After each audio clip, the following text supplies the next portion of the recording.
أعوذ بالله من الشيطان الرجيم. بسم الله الرحمن الرحيم.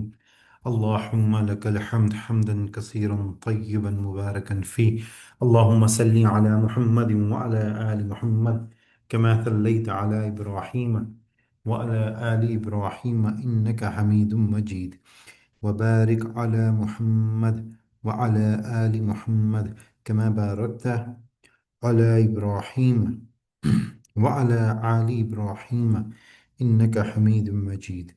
يا حي يا قيوم برحمتك أستغيث أصلح لشاني كله ولا تكلني إلى نفسي طرفة عين. بسم الله الذي لا يضر مع اسمه شيء في الأرض ولا في السماء وهو السميع العليم. اللهم إنا نسألك تعجيل عافيتك وصبرا على بليتك وخروجا من الدنيا إلى رحمتك. اللهم رب الناس أذهب البعث اشفي أنت الشافي لا شفاء إلا شفاؤك شفاء لا يغادر سقما. اللهم ربنا الله الذي في السماء تقدس اسمك أمرك في السماء والأرض كما رحمتك في السماء فاجعل رحمتك في الأرض واغفر لنا حوبنا وخطايانا أنت رب الطيبين. فأنزل رحمة من رحمتك وشفاء من شفائك على هذا الوجع فيب فيبرأ. اللهم ربنا ظلمنا أنفسنا وإن لم تغفر لنا وترحمنا لنكونن من الخاسرين. اللهم ربنا آتنا في الدنيا حسنة وفي الآخرة حسنة وقنا عذاب النار. آمين يا رب العالمين. آج سورۃ التوبہ کی آیت نمبر 42 سے آن ورڈز ہم نے کور کرنا ہے۔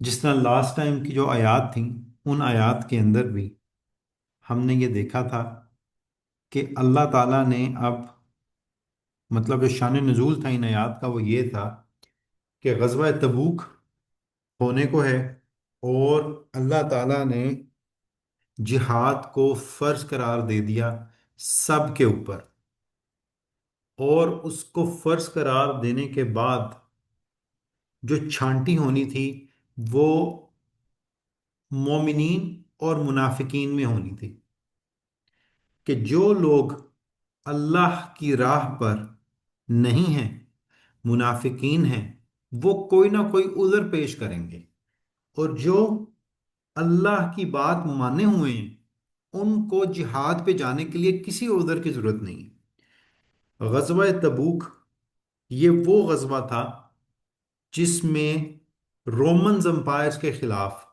مسلمانوں نے جنگ کرنی تھی۔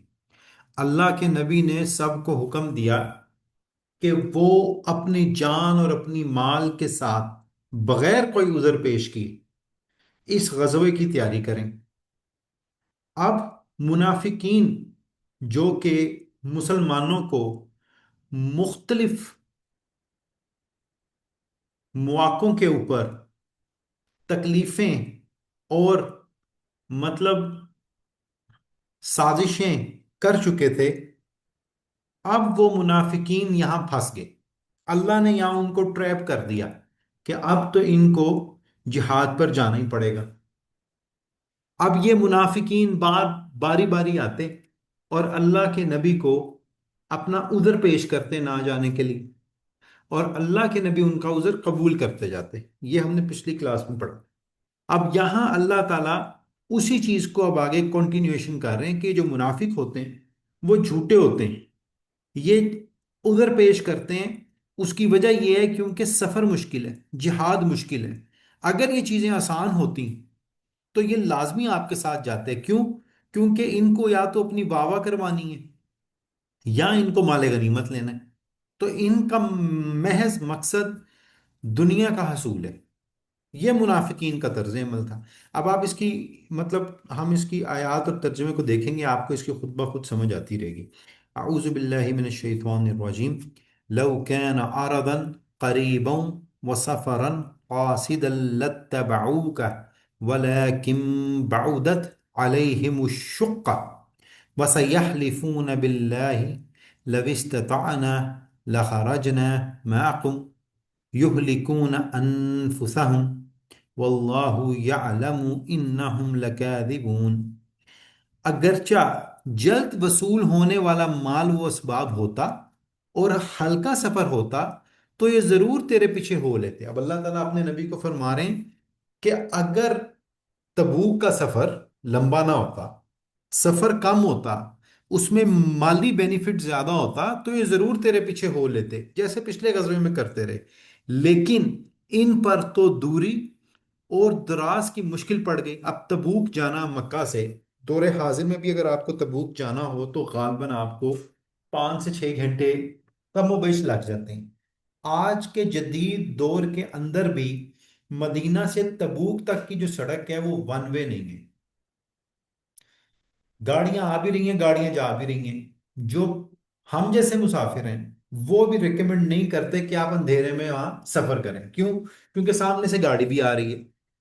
تو اس دور میں جب گرمیاں شدید ہیں اور یہ سفر کٹھن ہو گیا، اب یہ بھی نہیں معلوم کہ تبوک کے موقع پہ کتنی دیر جنگ کرنی پڑ جائے، تو کتنا ساز و سامان اکٹھا کرنا پڑے، لوجسٹیکلی بھی چیلنجز، اور آگے کنفرنٹ بھی کس کو کرنا ہے؟ رومن امپائرس کو۔ تو یہ جو منافقین تھے ان کو کہیں سے بھی اپنا فائدہ نظر نہیں آ رہا تھا۔ یہ کہہ رہے تھے یار ایک تو ہم تیاری کریں اور اتنی دور جائیں، تیاری کر کے دور جائیں اور اس کے بعد ہمیں کوئی مالی بینیفٹ نظر نہ آئے تو پھر ہم کیوں اتنی دور جائیں؟ تو اس لیے اللہ تعالیٰ فرماتے ہیں کہ اگر ان کا آبجیکٹو یہ ہوتا کہ صرف مال و اسباب مل جائے اور سفر ہلکا ہو تو یہ ضرور تیرے پیچھے چلتے، لیکن ان پر تو دوری اور دراز کی مشکل پڑ گئی۔ اب تو یہ اللہ کی قسمیں کھانے لگے کہ اگر ہم میں قوت اور طاقت ہوتی تو ہم یقیناً آپ کے ساتھ نکل کھڑے ہوتے۔ یہ اپنی جانوں کو خود ہی ہلاکت میں ڈال رہے ہیں۔ ان کے جھوٹا ہونے کا سچا علم اللہ ہی کو ہے، اللہ کو پہلے ہی پتا کہ یہ جھوٹے ہیں، یہ بہانے کر رہے ہیں۔ دیکھیں اگر آپ کا عذر سچا ہو تو آپ نے کہیں موو کرنا ہو، آپ نے اس کے لیے تیاری کی ہوتی ہے۔ ان منافقین نے تو تیاری بھی کوئی نہیں کی ہوئی تھی، بغیر تیاری کے یہ لوگ آئے اور یہ وہاں سے صرف اللہ کے نبی کو عذر دینے آئے۔ ناؤز باللہ کچھ لوگوں نے عذر دیا، ایک جس طرح بڑے منافقین ہیں ان میں سے ایک بڑا منافق تھا جد بن قیس۔ اللہ یہ اس کی اوپر آیت، یہ اگلی شان نزول میں آئے گی یہ آیت، لیکن میں آپ کو یہ واقعہ بتایا تھا، طبرانی میں بھی ہے، اس میں ابن کثیر میں بھی ہے۔ جد بن قیس کو جب اللہ کے نبی صلی اللہ علیہ وسلم نے فرمایا کہ تم ہماری رومن امپائرس کے خلاف اس دفعہ مدد کرو گے، تو اس نے کہا کہ اللہ کے نبی بات تو آپ کی ٹھیک ہے لیکن مجھے تو آپ اجازت دیں، میں آپ کے ساتھ نہیں جانا چاہتا۔ اس کی وجہ یہ ہے کہ جو رومن عورتیں ہوتی ہیں وہ بڑی خوبصورت ہوتی ہیں اور یہ نہ ہو کہ میں نئے امتحان میں پڑ جاؤں۔ تو غرض آپ یہ چیک کریں کہ کیسے کیسے واہیات اور برے عذر یہ لوگ بناتے تھے۔ اسی طرح مطلب عبداللہ بن ابی، جد بن قیس، مطب ابن قشائر، وادیہ ابن ثابت، یہ وہ لوگ تھے، جلس ابن سوید، یہ وہ لوگ تھے جنہوں نے نفاق اور فتنہ ڈالا اور عذر پیش کیے۔ اور بھی بہت سے منافق تھے، یہ تو وہ ہیں نا جو کہ پرومیننٹ منافقین ہیں، جو کہ احادیث سے ہمیں یا تاریخی واقعات سے پتہ لگ جاتے ہیں۔ تو انہوں نے جھوٹے بہانے بنانے شروع کر دی اور اللہ کے نبی نے ان کے بہانے قبول کی۔ اب آگے سنیں اللہ تعالیٰ کیا کہتے ہیں۔ اللہ اپنے نبی سے مخاطب اور کہتے ہیں اف اللہ عنکا، اللہ آپ کو معاف فرمائے۔ مطلب اپنے نبی کو کہتے ہیں کہ اللہ آپ کو معاف فرمائے، کیوں؟ کیونکہ آپ نے ان کے جھوٹے بہانے ایکسیپٹ کر لیے۔ لما اذنت لهم حتى يتبين لك الذين صدقوا وتعلم الكاذبين، آپ نے انہیں کیوں اجازت دے دی بغیر اس کے کہ آپ کے سامنے سچے لوگ کھل جائیں اور تو جھوٹے لوگوں کو بھی جان لیں۔ مطلب اللہ فرماتے ہیں کہ یہ ایک اپرچونٹی آئی۔ اب یہ دیکھیں کہ غزوہ تبوک آخری ٹائم کا غزوہ ہے، یہ منافقین اللہ کے نبی کو ہجرت مدینہ سے تنگ کر رہے تھے اور اللہ فرماتے ہیں اپنے نبی سے کہ اللہ آپ کو معاف فرمائے، یہ تو اپرچونٹی آپ کو ملی تھی کہ آپ ان کو ایکسپوز کرتے، آپ ان سے یہ پوچھتے اچھا اگر تم تیار ہو تو اپنا ساز و سامان تو دکھاؤ۔ اب عذر جو آیا ہے، مطلب تھوڑا انویسٹیگیٹ کرتے، ان کو ایکسپوز کرتے، لیکن اللہ کے نبی تو رحمت للعالمین تھے، انہوں نے ان کا عذر قبول کیا۔ اللہ فرماتے ہیں کہ آپ کو ان کا عذر قبول نہیں کرنا چاہیے تھا، بلکہ اللہ تو متقین کو بے شک بہت جانتا ہے، ان کا عذر قبول نہ کرتے، ان کو ایکسپوز ہونے دیتے، آپ یہ کرتے۔ اب آپ دیکھیں کہ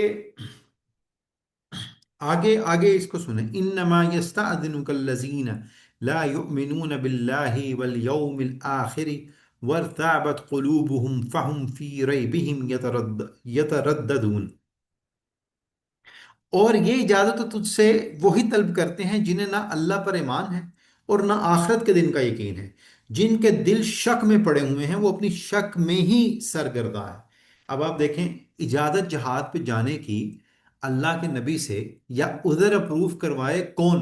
جس کا ایمان کچا، جس شخص کو یہ پتا ہو کہ جہاد کا موقع آ رہا ہے، اور جہاد کا موقع ہے اور یہ اپرچونٹی ہے کہ میں اللہ کی راہ میں شہید ہو جاؤں، اس شخص کو کیا چاہیے کہ وہ تیاری شروع کر دے۔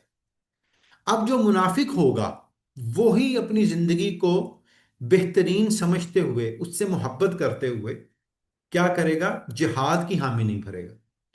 سیدنا حسین رضی اللہ تعالیٰ عنہ کا قول ہے کہ موت تو انسان کو ایک نہ ایک دن آنی ہے، اور بہترین موت کون سی ہے؟ جو اللہ کی راہ میں دے دی جائے۔ مرنا تو سب نہیں ہے، لیکن اگر ایک ایسی اپرچونٹی کسی مسلمان کو ملے کہ اس کو مطلب شہید ہونے کا موقع ملے، کیسا شہید کہ خون کا قطرہ زمین پہ گرنے سے پہلے ہی وہ جنت میں چلا جائے، اتنی جلدی، تو ایسا شہید، ایسی اپرچونٹی مسلمان ضائع نہیں کرے گا۔ تو اللہ اپنی باتوں میں یہاں یہی ورڈکٹس دے رہے ہیں کہ اجازت کی ضرورت تو انہی کو ہوگی جس کو اللہ اور آخرت پر یقین نہیں ہے، جس کو اپنی زندگی پیاری ہے۔ یہ منافقین وہی منافقین تھے جو احد کے موقع پہ کہہ رہے تھے کہ دیکھا، ہم تو اپنے گھر میں پڑے رہے، ہم تو نہیں مرے۔ ناؤز باللہ، جس نے محمد کا ساتھ دیا وہ مر گیا اور اس کے گھر ماتم۔ تو غرض کہنے کا یہ ہے کہ موت تو برحق ہے ہی، منافقین کو اپنی زندگی سے اتنا پیار کہ انہوں نے اللہ کی راہ میں جانے کی ہمت بھی نہیں کی۔ اور ہر مسلمان کو چاہیے کہ وہ نفاق سے دوری اختیار کرے۔ کیسے؟ کہ اس کو دانستہ طور پر، غیر دانستہ طور پر، دور حاضر میں بھی شہادت کی موت کی خواہش اور اللہ کی راہ میں لڑنے کی طلب ضرور ہونی چاہیے، کہ اگر اس کی دنیا سے جان جانی ہے تو وہ شہادت کی موت ہو، اس کی نیت یہ لازمی ہونی چاہیے، ورنہ وہ منافق کی، ورنہ وہ نفاق کی ایک شاخ پہ مرا۔ تو مومن کا تو حال ہی ایسا ہے کہ وہ اللہ کے لیے جان دینے کو ہر وقت حاضر ہے، یہ ضروری ہے۔ تو جو اللہ پر یقین نہیں رکھتا، اس کو اپنی زندگی سے اس حد تک پیار ہے کہ وہ منافقین کے نفاق پہ آ جائے، کہ جہاں جہاد آ بھی جائے تو وہ کیا کرے؟ وہ اللہ کی بات کو نہ مانے۔ اب یہ جو منافقین ہیں جو اللہ اور اس کی آخرت پر، روز آخرت پر ایمان نہیں رکھتے، اس کے بارے میں اللہ تعالیٰ نے قرآن میں کئی جگہ ذکر کیا ہے۔ سورۃ الانعام کے اندر بھی اللہ تعالیٰ نے اس کے بارے میں فرمایا، سورۃ الانفال کے اندر بھی فرمایا، سورۃ النساء میں بھی ہم پڑھ کے آئے، یہ اگلی آیتوں کے اندر بھی آ جائے گا۔ وَلَوْ أَرَادُوا الْخُرُوجَ لَأَعَدُّوا لَهُ عُدَّةً وَلَكِنْ كَرِهَ اللَّهُ انبعاثهم فثبتهم وقيل اقعدوا مع القائدين لو خرجوا فيكم ما زادكم إلا خبالا ولا أوضعوا خلالكم يبغونكم الفتنة وفيكم سماعون لهم والله عليم بالظالمين۔ اگر ان کا ارادہ جہاد کے لیے نکلنے کا ہوتا، یہ وہی بات جو میں آپ کو بتا رہا تھا ابھی تھوڑی دیر پہلے، تو اگر ان کا ارادہ جہاد کے لیے نکلنے کا ہوتا تو وہ اس سفر کے لیے سامان کی تیاری کر رکھتے، لیکن اللہ کو ان کا اٹھنا پسند ہی نہ تھا۔ یہ مسئلہ تقدیر بھی یہاں اللہ نے بتا دیا کہ اللہ ہی نہیں چاہتا تھا کہ اللہ کی راہ میں اٹھیں۔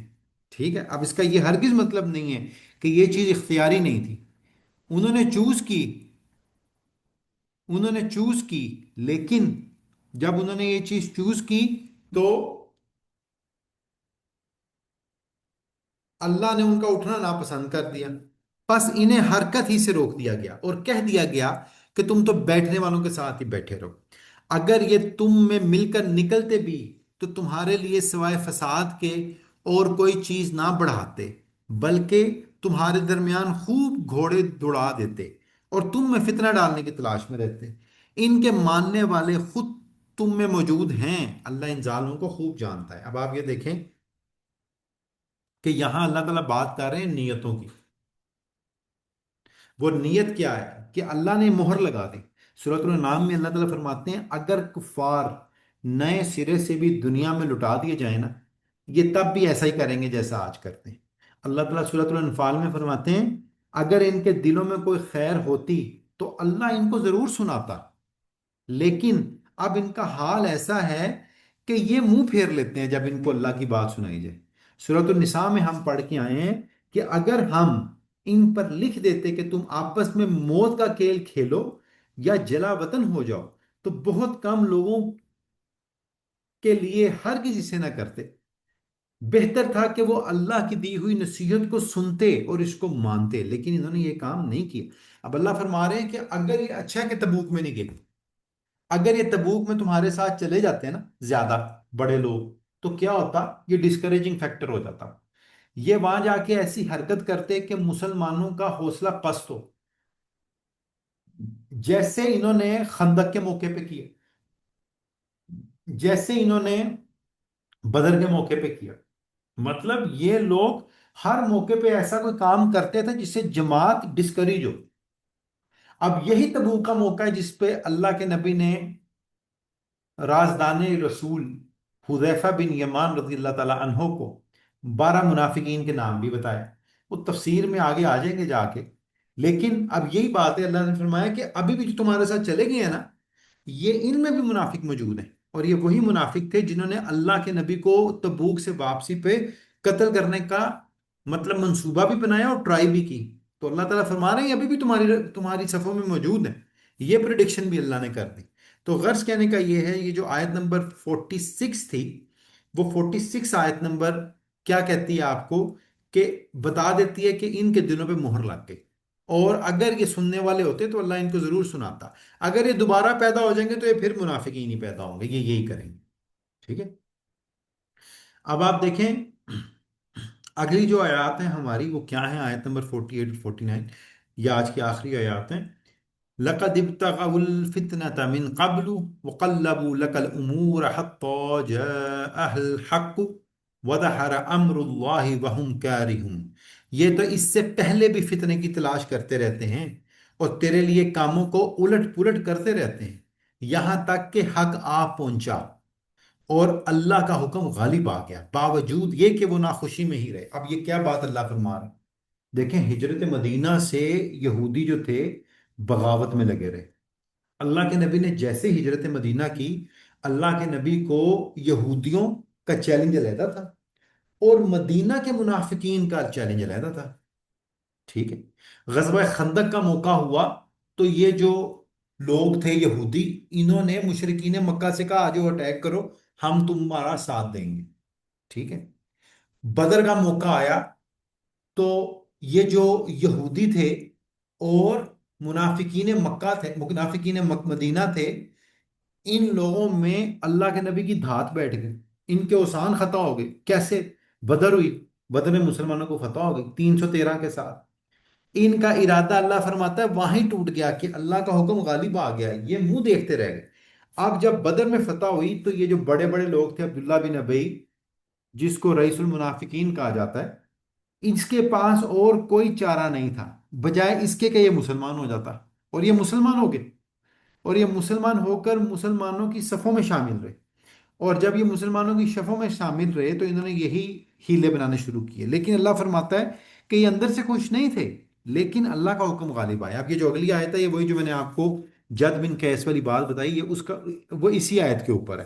وَمِنْهُمْ مَنْ يَقُولُ وَمِنْهُمْ مَنْ يَقُولُ وَمِنْهُمْ مَنْ يَقُولُ ذَلِّي وَلَا تَفْتِنِّي أَلَا فِي الْفِتْنَةِ سَقَطُوا وَإِنَّ جَهَنَّمَ لَمُحِيطَةٌ بِالْكَافِرِينَ۔ ان میں سے کوئی کہتا ہے کہ مجھے اجازت دیجئے، مجھے فتنے میں نہ ڈالیے، آگاہ رہو، وہ تو فتنے میں پڑ چکے ہیں، یقیناً دوزخ کافروں کو گھیرے ہوئے ہے۔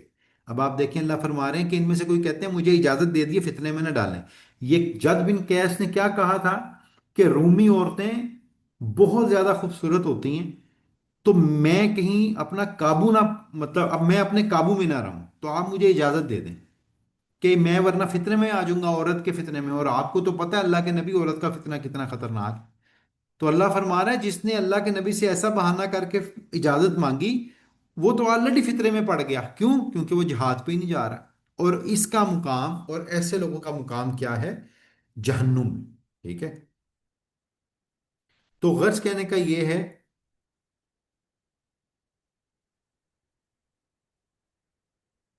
غرض کہنے کا یہ ہے کہ مومنین کا طرز عمل ایسا نہیں تھا۔ تو اب اگلی جو آیات ہیں وہ انہی کی کنٹینیویشن ہے، یہاں تک کہ کعب بن مالک رضی اللہ تعالیٰ عنہ کی اور ان کے ساتھ جو دو اور صحابی تھے ان کی مغفرت کی بات نہیں آئے گی۔ تو یہ جو منافقین ہیں، یہ آیات ایکسکلوزیولی ان کے اوپر تھی غزوہ تبوک کو لے کے۔ تو اللہ ہمیں اس پہ سمجھنے کی توفیق دے اور اس پر عمل کرنے کی توفیق دے۔ یہ چیٹ کے اندر ایک کویسچن تھا کہ کیا عورت مطلب عورت کے اوپر بھی اوبلیگیشن ہے شہادت والا؟ تو بالکل عورت کو بھی چاہیے کہ ہر عام اور خاص مسلمان کو اس طرح کی نیت کرنی چاہیے۔ ٹھیک ہے؟ سیدنا عمر بن خطاب رضی اللہ تعالیٰ عنہ یہ دعا کثرت سے کرتے ہوتے تھے، اللہم ارزقنی شہادتا فی سبیلک۔ ٹھیک ہے؟ اور شہادت کی تمنا کرنا جائز ہے اور یہ پسندیدہ ہے۔ اب آپ دیکھیں، اور شہادت مطلب شہادت ہونے کے لیے خالی اللہ کی راہ میں جنگ کرنے سے تو شہادت نہیں نہ ہے۔ مثال کے طور پر عورت کے لیے شہادت کے اور کیا اسباب ہو سکتے ہیں؟ جس طرح کوئی ڈوب کر فوت ہو جائے یا طاعون کی بیماری ہو، ایک مثال ہے۔ ٹھیک ہے؟